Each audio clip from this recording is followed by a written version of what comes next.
سلام دوستای عزیزم، امیدوارم هر جای این دنیا که هستین حال دلتون خوب باشه. امروز میخوام طرز تهیه یه تاس کباب سالم و گیاهی رو براتون درست کنم. معمولا مواد تاس کباب رو سرخ میکنم، ولی من نمیخوام اینا رو سرخ کنم.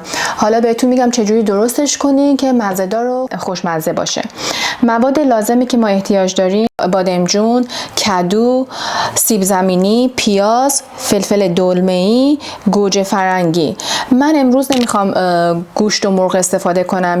معمولا من ماهی یک بار رو سعی میکنم یه هفته رو گوشت و مرغ درست نکنم، ولی به جای گوشت و مرغ شما میتونین قارچ استفاده کنین که مواد خیلی خوبی هم داره، سالم و خوشمزه هم هست.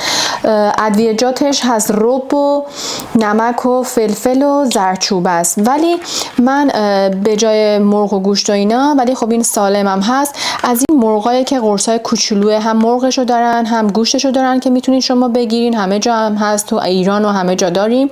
من 2 تا یا 3 تا الان برای این 2 تا بیشتر میشکنم و میذارم توش، درست میکنم.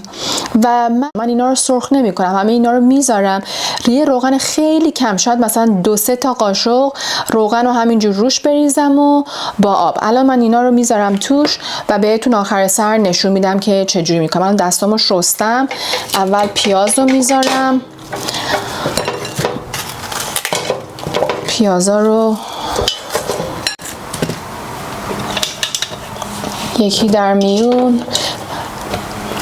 کدوها رو سعی کنین خیلی اینا رو نازک نبرین. اگه نازک ببرین، مثلا اینا که چون درست میشه آب میشه، خیلی له میشه، برای همین من خیلی اینا رو نازک نمیبرم. اگه بادمجونتون خیلی نازکه، همون وسطش یه دونه بیشتر قاچ نزنین.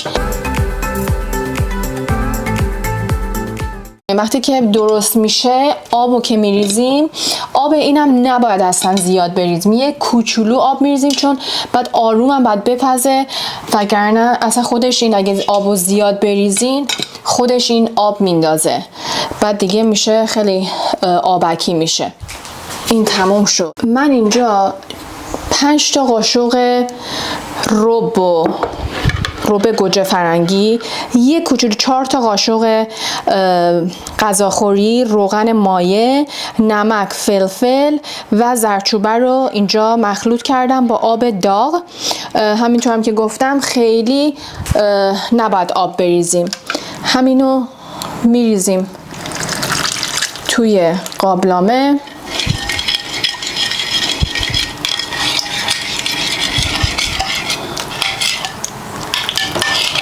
کامل آبش رو میریزیم.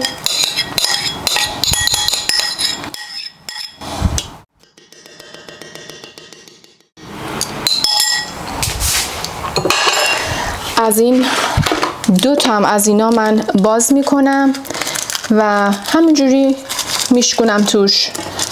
همین گوشه ها خودش خیلی غذا رو مزه‌دار میکنه. امروز فکر کنم من 3 تا بریزم، چون این مواد تاس کبابم خیلی زیاده.